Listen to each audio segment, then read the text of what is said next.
Seminar कार्यक्रम के तहत आज मौलाना आजाद इंटर कॉलेज में सेमिनार कार्यक्रम आयोजित।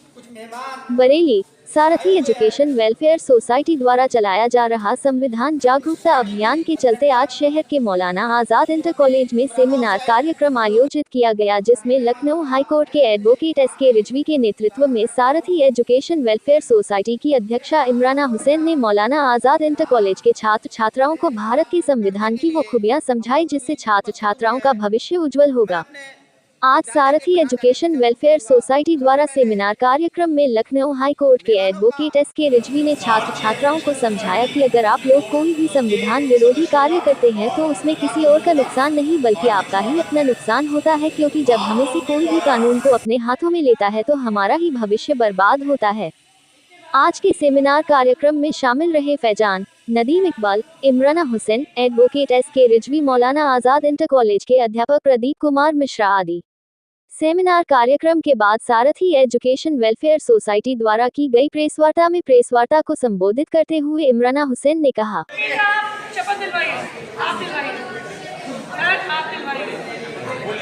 जैसा हम भारत के लोग भारत को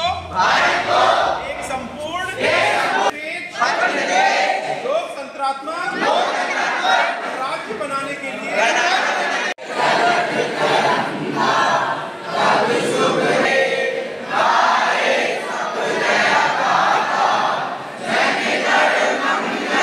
आज मैडम जो प्रेस वार्ता यहाँ बुलाई गई है स्कूल में, तो क्या उद्देश्य है इसका? जी नमस्कार, आप सभी लोग को बहुत बहुत धन्यवाद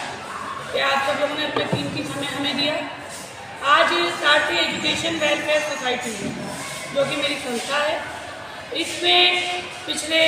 4 महीनों से हम एक प्रोजेक्ट पे काम कर रहे हैं जिसमें जन जन की यही पहचान, घर घर और संविधान। दीदी की पाठशाला के नाम से हमारी संस्था ने एक एजुकेशनल प्रोग्राम, एक प्लेटफॉर्म तैयार किया है जिसमें हमारा ये मानना है कि मौजूदा वक्त में देश के हालातों को देखते हुए ऐसा हमारी जनता क्या करे जिससे कि हम ईंट से ईंट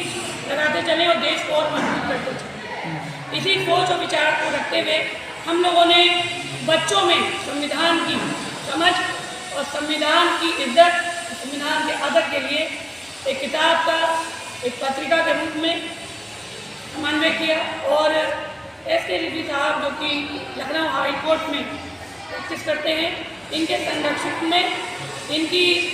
समझ के साथ हमने एक कहानी के फॉर्म में हमारे संविधान को सरल भाषा में बच्चों के लिए जो कि हमारे 9th क्लास से 12th क्लास तक में पढ़ते हैं,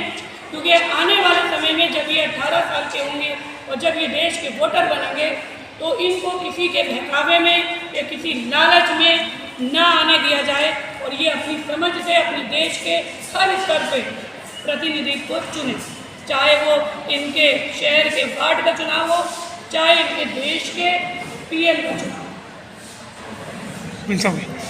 आप संविधान को लेकर इतना बढ़ावा दे रही हैं, लेकिन आपके समाज के ही कुछ आपके धर्म के लोग इस चीज़ का विरोध करते हुए देश शरीयत से चलेगा। जी सर, देखिए इसीलिए मैंने कहा कि ये जो हमारी किताब है, इस किताब को, इस 250-300 पन्ने की किताब बच्चे नहीं पढ़ पाएंगे, क्योंकि इसमें कई सारी ऐसी भाषा हैं जो वकीलों की भाषा है। हमारे बच्चे, हमारे सब्जेक्ट ही बड़े तो बहुत है, लेकिन हमने सरल भाषा में बच्चों को यही समझाने की कोशिश की है। और सबसे पहली कोशिश हमारी ये रही है कि इसकी जो उद्देशिका है, इसका जो एक एक शब्द है, उस एक एक शब्द का अर्थ बच्चों को समझना चाहिए। ये हकीकत बात है कि हमारे घर हमारी धार्मिक किताबों से चले, इसमें कोई दो राय नहीं, लेकिन उतनी ही सच्चाई ये भी है कि ये देश संविधान से चलेगा और संविधान को अगर कोई भी कहता है कि नहीं तो फिर वो देश का नागरिक नहीं है। तो आपने कहाँ का कौन कौन से स्कूलों में ये सर्वे किया? ये हमें सबसे पहले मौका हमें सेतल के मीडिया स्कूल ने दिया,